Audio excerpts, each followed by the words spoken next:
We are so excited to start a winter class quarter series. Do not judge future classes by the way it is kicked off, because this is the introduction. After this, chapter content, according to the book, will be going through, and it'll be much easier for preparation as well as delivery. I am looking forward to it on many levels. This is a book that means so much. If you are a human being, no matter your status, age, or gender, if you are a human being, this message or this content is for you to enhance your walk with Christ as you enhance your relationships with everyone else. The principles apply to everyone. So whether, I really think the high schoolers, the college age student, and everyone should be here. If you're single, if you're married, if you're widowed, it doesn't matter. Everyone needs this content. This is in the category to me of I can't imagine my life without it. And I'm eager to go through it with you. It will be more detailed class by class. I will be just as much of a student as you. And as our theme shifts from this year into next year, His family and my family, the Lord's Spirit needs, and His name needs to be praised, honored, and the foundation for our home. And I hope that you do your best to enjoy living this out as we study. You will no doubt think of things in your life that this content applies to. And I have some disclaimers right from the start. And I decided to screenshot my notes so that you can see what I'm looking at and I not forget what to say. Learning can stimulate difficult emotions. In other words, when you learn something that can bless your life, it's easy to have instant regret that you didn't know before and that you maybe even did the exact opposite of what you should have done. But that's what learning does. When you learn, when you grow, you are blessed from this point forward. The future is to be onward and upward, but sometimes we learn what we wish we had known before. And that will likely happen in this series. It doesn't matter your age or your status in life, but we do hope to keep those emotions in check so that we realize we did the best we could in the moment, or at least we hope that we did, but regardless, we know now. And that makes the difference. That's what learning is. We come to Bible school to learn how to better live, and that's what we're doing. I also encourage that special counsel is to be considered, because principles are for all, and I'm as much of a student as you. I believe in good counsel, sometimes from paid sources if it needs to be. But if all the courses that we look at in this class, if all the curriculum and chapters bring to surface something that is uniquely challenging to you and it's beyond my own ability or jurisdiction of expertise to research and help, or maybe even the elders, special counsel is encouraged, because we want your relationships, we want your marriage to be like God wants it to be. And if there are unique challenges that these chapters bring to light, that the contained instructions within can't help as easily, then certainly we have good contacts in different places that can help with more focused effort. So we encourage this. Keep that option open. I encourage you as well to buy the book. The book itself, please buy it, and all of its related materials. I sure did, and we will use questions from the workbook, charts from the participant's guide, and video clips from the DVD, hopefully. And I encourage you to dismiss, since this is not a worship service, the little DVD jingle at the beginning of each segment that I can't control. But if it's a good memory and a moment to turn that down and then turn it back up when the people start talking, if that's a conscience issue for you, then that's already stated. The teaching style, I'd just like to learn content. I don't care how it's taught. But I will be going from the book in more of a narrative script style, but it's going to be dramatized and conversational in this setting. It's not a small group setting where you have couples all around you, but this is an auditorium class, live streamed, where only this mic is heard. So it's a little challenging, but we'll make the most of that. But the Bible is the standard. I encourage people to know we're using a book, yes, but the Bible is the standard. We want to learn from one another. And to many people's surprise when I say this, a book is nothing but a contained conversation. It's, we're supposed to learn from each other, so we encourage fellowship and talking. Hey, what did you study? What did you learn from this? What do you think a book is? It's one person's study contained in print. And you can't talk back to the book, but we can sure learn from someone's years of study and experience. And so that's the way I look at a book. and it gives credit to God as the foundation as well for all truthful principles. God wants our marriage, and that's a typo, of course. God wants our marriage and all relationships to honor Him, so we will learn God's truths by good counsel. Here are some elements for the class flow. I want to let you know about the book and explain some of the series involved. I highly encourage you to buy this book first, Love and Respect by Dr. Emerson I've always heard it in my brain, Eggerichs. This is a great book, Love and Respect. It is the foundational principle. It's what most of us live by, but when you see it defined and explained so particular, it just makes it so much more clear in every aspect and conversation of life. Love and respect. It's what every couple wants. It's what every couple needs, male and female. However, sometimes we just don't show that the way we ought, and we don't even know that we don't know sometimes. But here is what I would like to take you through. There's a story. This whole book is from a series of books by the same author, and they go back a few years, Boundaries. I would love to tell the story sometime, and maybe it's only among ministers that I can best share the details, but the irony is that if I had learned the skills that are contained within this book prior to some situations that just weren't good, I wouldn't have been in the environment where I was introduced to this book that helped me learn a lot of things about life.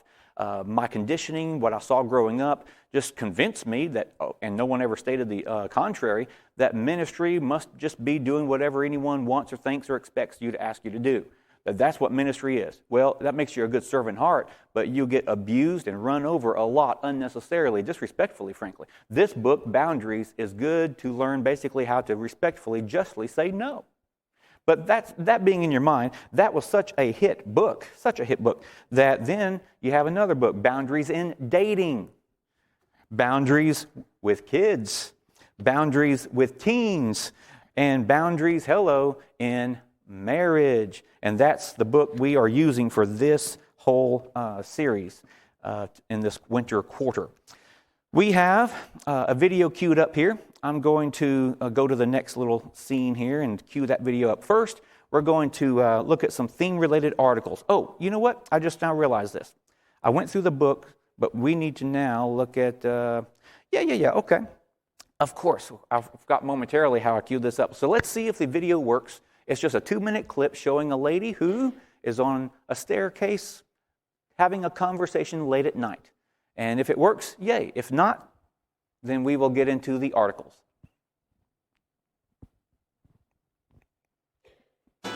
Yes, the audio is working, yay. All right, I'll sit over here. And if you can't hear, just let them know.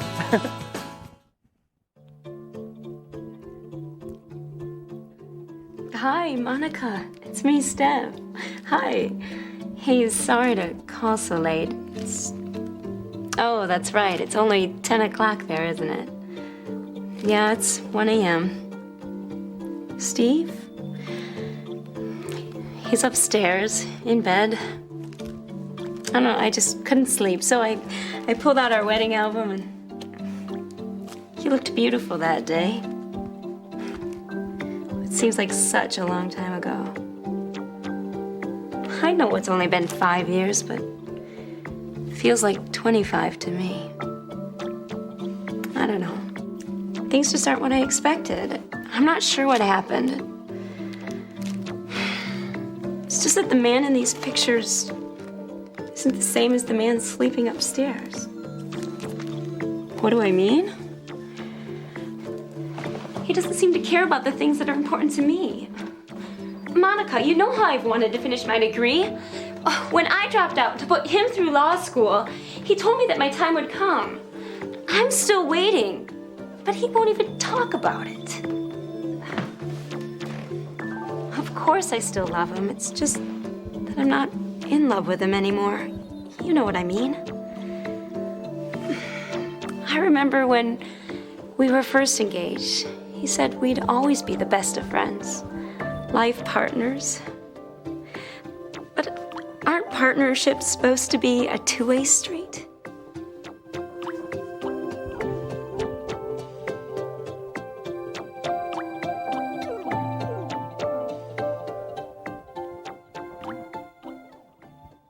is going through some trials.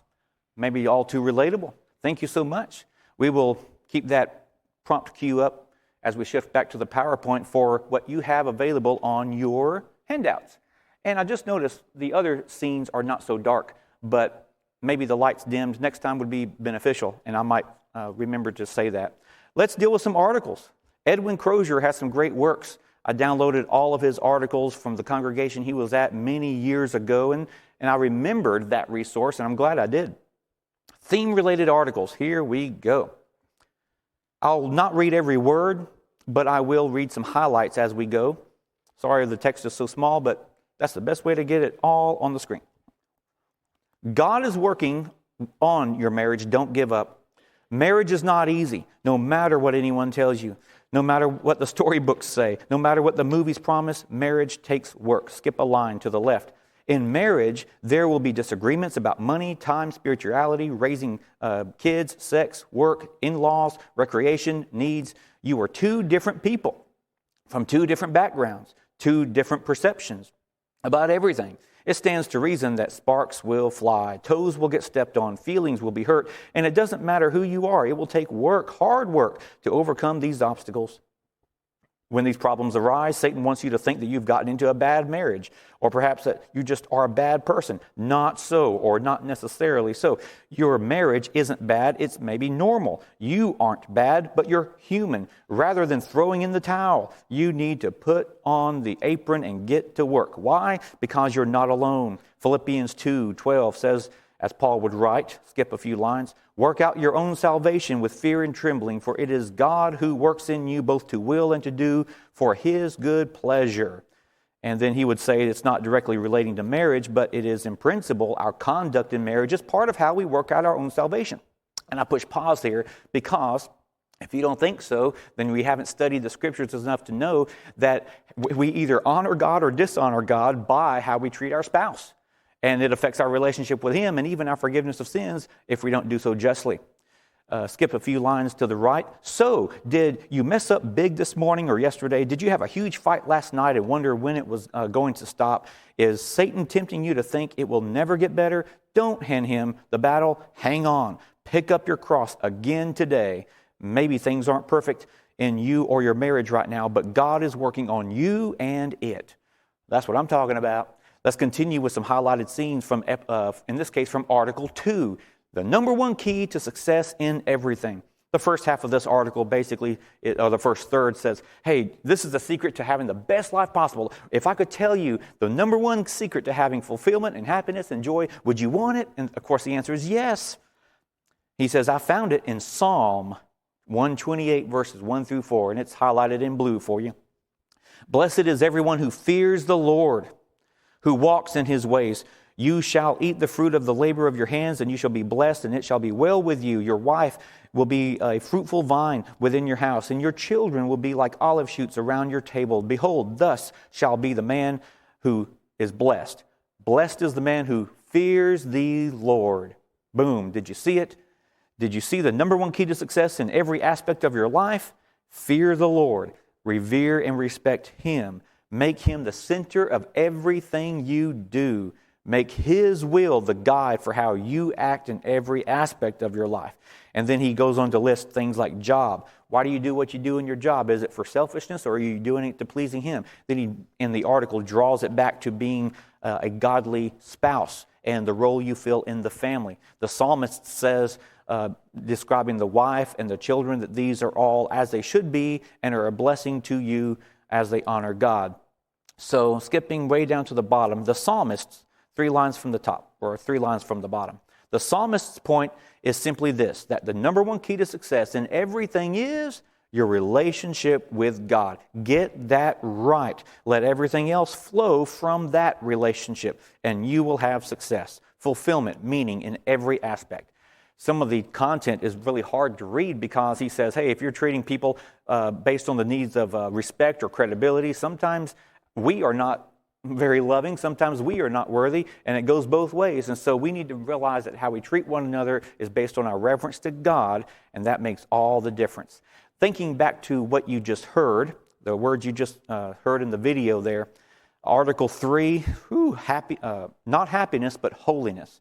This is an incredible article that helps us see that so many jump into marriage conditioned with an American mindset that marriage is about my happiness. Not so much. Marriage is about holiness.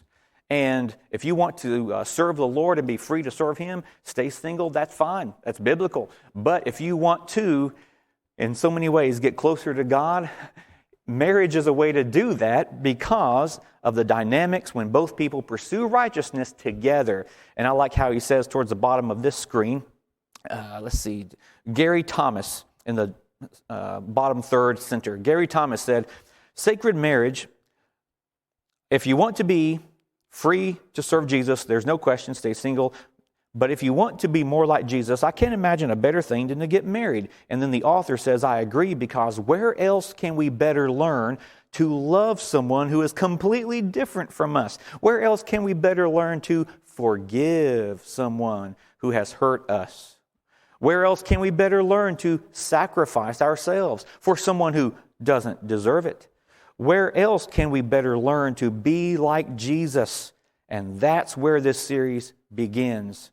That is where it begins. And then we're going to look at some of the things about the authors briefly. All this, what you see, is basically they've paid their dues. Okay, they're really credible people. They've done a lot.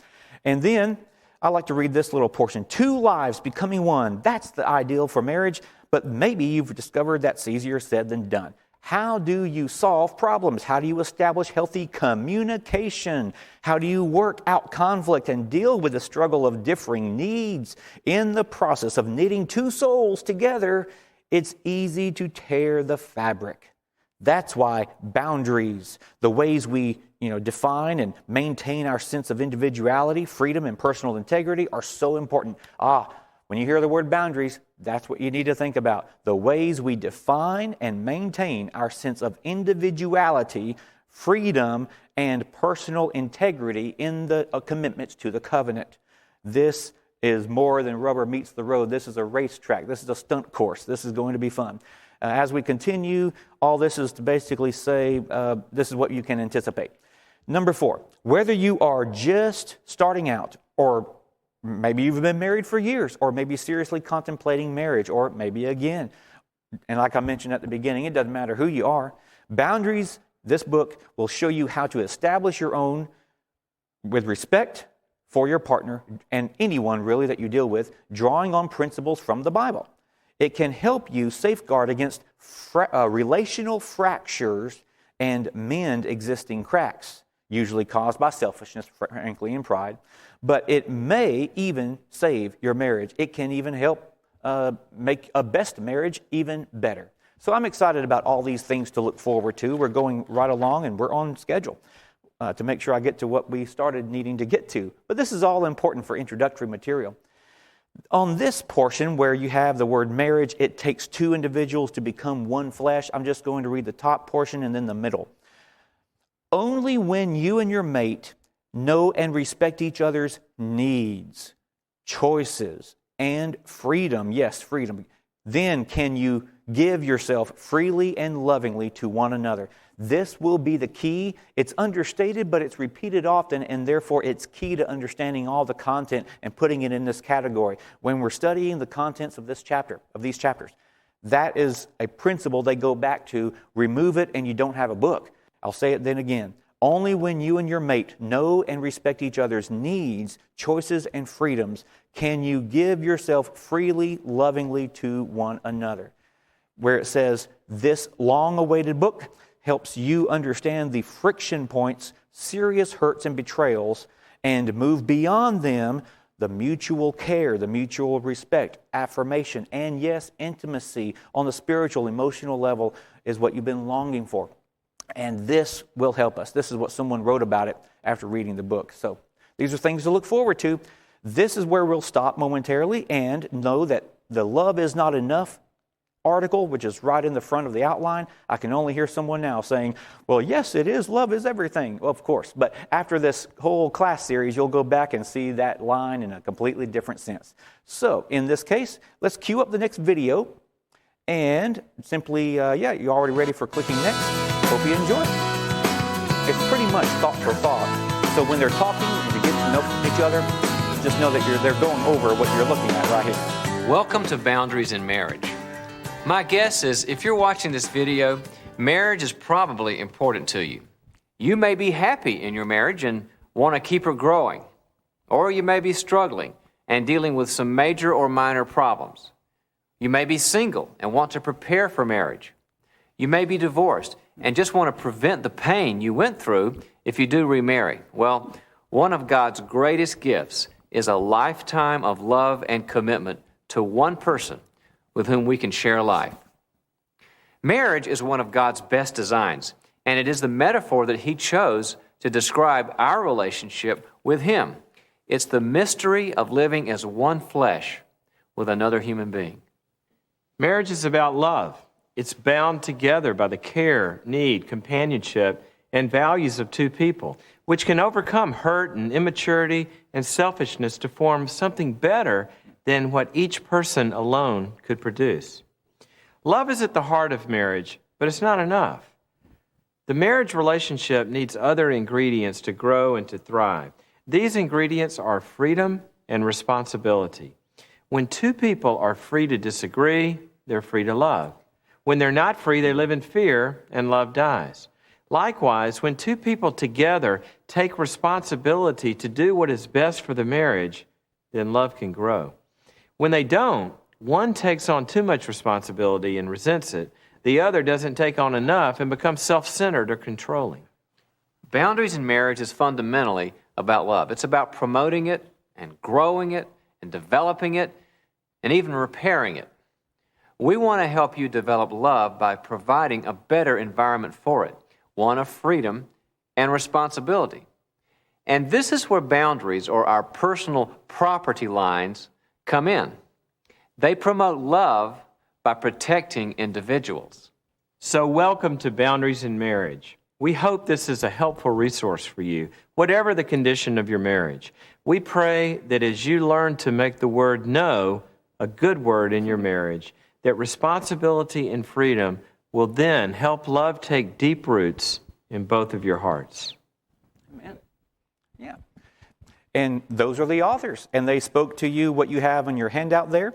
But after this point, there is in the book itself an introduction that I will take you through by reading, but then I will show on the screen as I read some of the key questions that go with the content.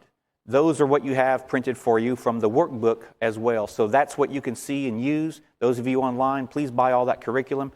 This is where we are in the contents of the book, the very first part. This is the introduction, and we have just enough time, hopefully, to read this through quickly, get you familiar with the scenarios that we're going to be addressing on a deep level, and then it's called The Tale of Two Couples. After this, there is a 6-minute clip that it's worth our time if I'm a little slow reading. I told Terry I have a lot to cover. I'll hit the ground running. I have enough time, but not enough time to waste. So here's where we're going to begin. On the tale of two couples. On the screen and in your handout, there are questions to consider. Don't let that be a distraction as you're listening, because it may be better later. However, if you're a quick reader, it will direct your mind to process what we're reading. This is the narrative portion of the teaching style, so I hope you're blessed. In the content of the book, it says, recently, I had about, by the way, let me say, this will take about, a good handful of minutes to read. Here we go. Recently, I, Dr. Townsend, had 2 separate dinners with 2 married couples who are friends of mine. These 2 couples are in their later years, and each of the couples had been married for more than 4 decades. They are in what we call the golden years, the period of marriage in which all the love and work over the years culminate, we hope, in a deep and satisfying connection. However, I was struck by the huge difference between the 2 couples. With Harold and Sarah, I enjoyed a buffet dinner where you get a ticket for various parts of the meal that you have to leave the table with your ticket to go get your item. The dinner was winding down. We were ready for dessert.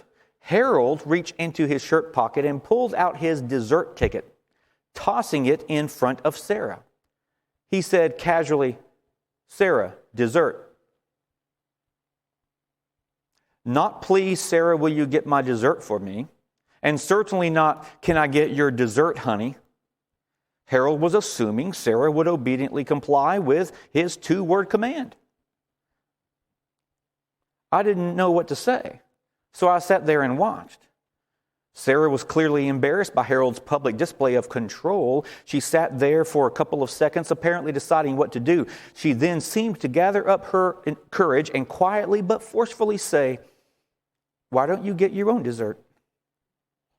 Harold looked surprised. Evidently, he wasn't used to her refusing to obey his commands. However, he recovered, made a weak joke about some uppity women, and left the table to redeem his ticket. While he was gone, Sarah said to me, the doctor, "Sorry, I just couldn't let it go this time with my friends here." I felt so sad for Sarah, realizing that her reaction to her husband tonight was the exception rather than the rule. I also realized that on a deeper level, while Harold and Sarah were legally connected, they were emotionally disconnected. Their hearts were not knit together. Frank and Julia, though, were different. Frank and Julia. I was traveling and they were hosting me. We went to their home after dinner. After a while, it was time for me to return to the hotel, and I needed a ride. Julia, a counselor like me, was primarily responsible for my trip and had been chauffeuring me to various speaking engagements and meetings, so she clearly was the person to take me back. However, Frank looked at his wife and said, "You look tired, honey. I'll take John back to his hotel." I could see the conflict in Julia's face between her duty to me and her need for rest. Finally, she said, "Okay, thanks."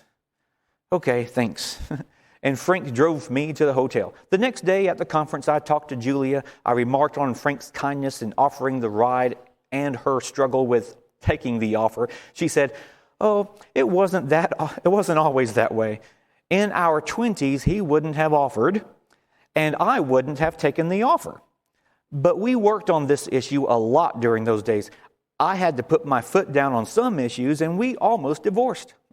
It was a different period, but it has paid off. We can't imagine not being each other's soulmates. During my time with him, I had observed that Frank and Julia's hearts were knit together, that they were emotionally connected. Now, although both couples had many years of marriage experience, each couple's love and relationship had taken very different turns. Harold and Sarah were unable to love deeply and relate to each other because Harold controlled Sarah, and Sarah allowed him to control her. They had what are called major boundary conflicts, in which one person crosses the lines of responsibility and respect with another. When one person is in control of another, love cannot grow deeply and fully as there is no freedom. Frank and Julia could have very likely ended up in the same way. From what I could tell, they started off similarly in their early married years. Frank dominated and Julia complied. However, she confronted the problem, she set limits and established consequences, and their marriage grew. So clearly, both couples were reaping the results of how they had conducted themselves in the earlier seasons of marriage. The first couple harvested a sad result, the other a joyous one. And this is where your life begins as we focus on the section of the book. If you're reading this book, and we are, most likely marriage is important to you. I'm the type that read stuff like this and watched videos before I even started dating because I wanted to be prepared. But that's just me. And we're still growing. You may be happy in your marriage and you want to keep it growing. You may be struggling, though, and dealing with major or minor issues. You may be single and want to prepare for marriage. You may be divorced and want to prevent the pain you went through if you remarry. So there's a lot of people this applies to. Most of us have no greater desire in prayer than a lifetime of love and commitment to one person with whom we can share life. Yes, it's godly. Marriage is one of God's greatest gifts for humanity. It is the mystery of living as one flesh with one another as human beings. Ephesians 5:31 and 32. Marriage is the first and foremost love. It's foremost about love. That's what it's about. And the love of God, of course, manifested. It is bound together by care and need and companionship. values of two people, which can overcome, listen, what love can overcome hurt and immaturity. It can even overcome selfishness to the form something better than what each alone can produce. And you heard them say that earlier. It's based in 1 John 4:16. Love is at the heart of marriage, the heart of God himself. Love is not enough, though. And this is the title that throws people off. What do you mean love is not enough?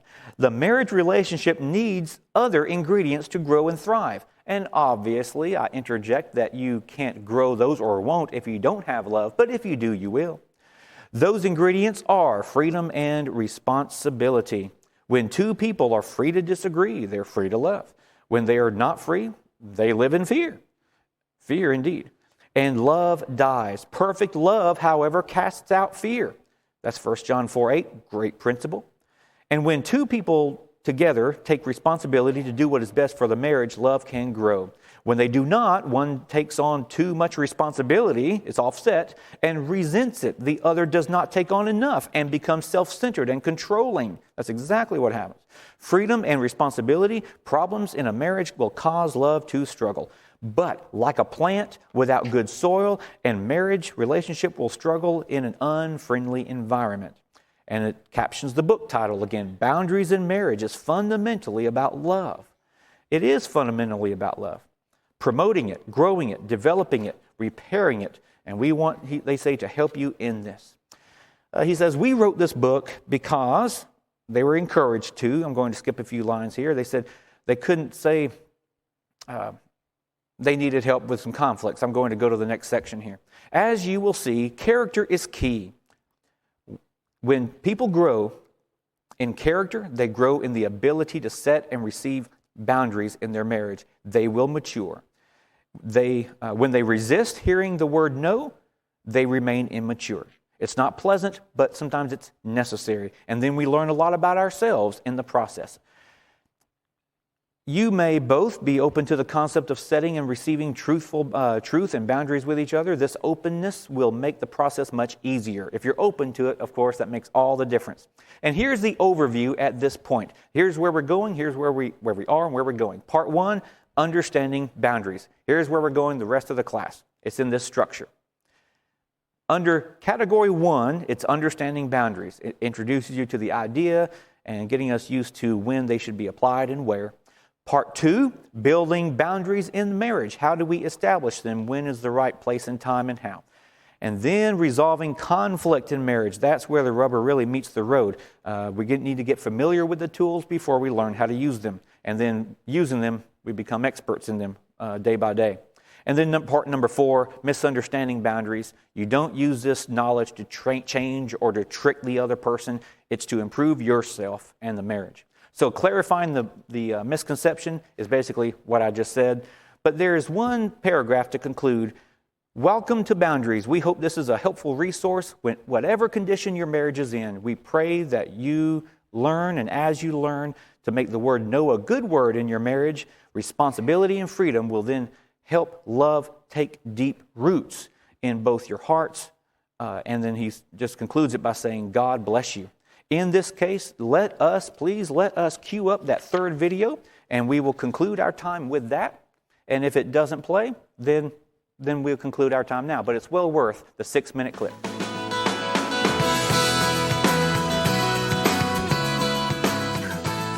Remember Stephanie? The details vary, but many people share Stephanie's perplexity about what has happened in their marriage. One spouse feels that something is missing, but she can't figure out what it is. She gives and sacrifices, honors the commitment, and believes the best. And yet she doesn't achieve intimacy. Or worse than that, she can't avoid pain.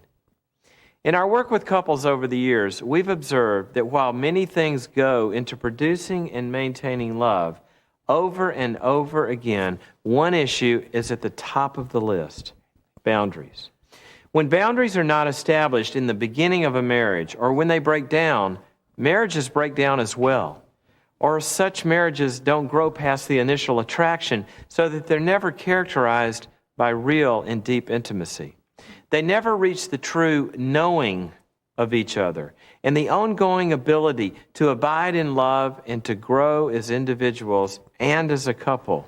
The long-term fulfillment that's God's design. For this intimacy to develop and grow, there must be good boundaries. What is a boundary? In the simplest sense, a boundary is a property line. It denotes the beginning and the end of something. Now, if you go down to the county courthouse, you can probably get a plot map that shows your own property lines. You can see where your property begins and your neighbor's ends, a prerequisite for being good neighbors to each other. If you know where the property lines are, you can look up who owns the land and the things like the trees and the bushes that are on it. Well, likewise, in marriage, ownership is very important. If I know where the boundaries are in our marriage, I know who owns things such as feelings and attitudes and behaviors. I know to whom they belong. And if there's a problem with one of those, I know to whom the problem belongs as well. The marriage relationship requires each partner to have a sense of ownership of himself or herself. The first way in which clarifying boundaries helps us is that it defines where one person ends and the other begins. What is the problem? Where is the problem? Is it in you? Is it in me, or both? If we can see that the problem is our problem and that we are responsible for it, then we are in the driver's seat to make change. Boundaries can foster love, freedom, and responsibility. These three realities have existed since the beginning of time. God created us free. He gave us responsibility for our freedom. And as responsible free agents, we are told to love Him and each other. Something incredible happens as these three ingredients of relationship all work together. As love grows, spouses become freer from the things that enslave, like self-centeredness, sinful patterns, past hurts, and other self-imposed limitations. Then they gain a greater and greater sense of self-control and responsibility. And then, as they act more responsibly, guess what? They become more loving. Put differently, when spouses are free to not just react to each other, they take responsibility for their own issues, and they love the other person even when he or she doesn't deserve it. Then, free from each other's control, they give love to each other freely, and that love transforms the individuals and produces growth in their marriage. You're probably wondering what happened to Stephanie and Steve. Well, Stephanie was suffering from the emotional distance that being on the wrong side of a one-sided relationship creates. But Stephanie took some steps to change that relationship. First, she figured out where she ended and where Steve began. And when she did, she realized that there was really very little of her in the marriage. She had adapted to him and had complied to him so much that she could no longer even remember what it felt like to be herself. But she realized that she couldn't blame Steve for her loss of herself. She was the one who, afraid of conflict, had complied with all of his wishes. She had to take ownership of her own passivity. At this point in her journey, Stephanie made a mature decision. She took responsibility for her own misery and began to work on it in the relationship. She didn't, as many people do, leave the relationship in order to, quote unquote, find herself. Nothing is further from getting boundaries than leaving a relationship. We believe that boundaries in marriage are about healing and structuring relationships, not about ending them. Stephanie didn't run. Instead, she took ownership of all of her feelings and attitudes, desires and choices. Then she took them to Steve. And they had lots of conflict at first. But in the end, he grew as well. Steve found out that life was not just about him, and that if he continued to live that way, he was going to lose some things very important to him, such as closeness with Stephanie. And as she took responsibility for her life, he was forced to take responsibility for guess whose? His own. And their marriage improved. Stephanie learned to express her feelings and opinions more. She wouldn't just immediately give in to Steve's desires. When he didn't hear her, she let him know. And Steve learned to love Stephanie's freedom. He began to be attracted by her independence instead of threatened by it as he had been. And as they did these things, their love grew. And they grew as individuals as well. When Stephanie and Steve became more defined, they became two people who could love and be loved. They began to know and enjoy one another. they began to grow. And this is what we would like for you and your spouse. In this series, we will help you become better defined, more free, responsible, and more in a position to love and to be loved. This is the high calling that God created marriage to be.